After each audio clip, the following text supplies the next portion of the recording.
এখানে হয়তো 30-40টা বাড়ি হয়ে গেছে। কোনো টান টানো আসেনি, কোনো একটা এখান থেকে খুলে নেই।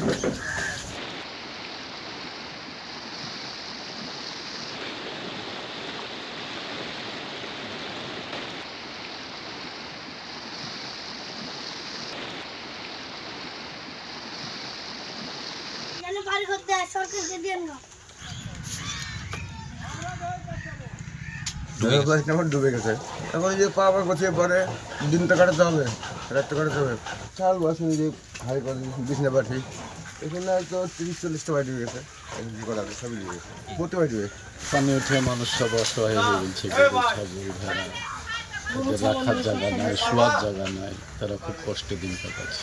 কেউ বাঁধে রাখছে, কেউ কারো বাড়ির পাশে রাখছে, কেউ তুলে রাখছে, কেউ বাঁধের নিচে রাখছে। যে যেভাবে পাচ্ছে সে সেভাবে থাকছে।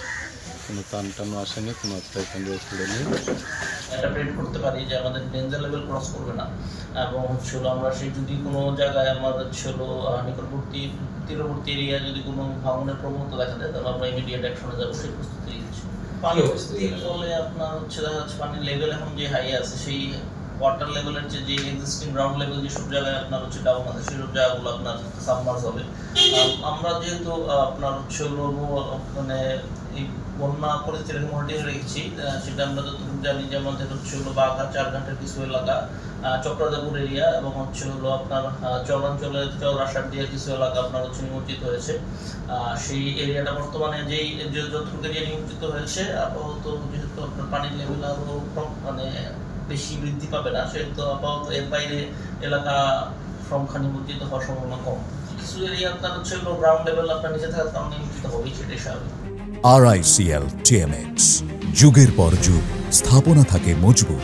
এখানে আপনার ফারাক্কারা বরাবরই আপনার বন্যাকালীন সময়ে গেটগুলো আপনার খোলা রাখে, যেহেতু আপনার হচ্ছে পানিটা পাস করাতে হয়। তো আলটিমেটলি বর্তমানেও এই ওপেনিং কন্ডিশনই আছে। আর আমাদের দেশের অভ্যন্তরে তো আলটিমেটলি পদ্মার উপরে তো কোনো বাঁধ নাই, যেগুলো করলে তো কোনো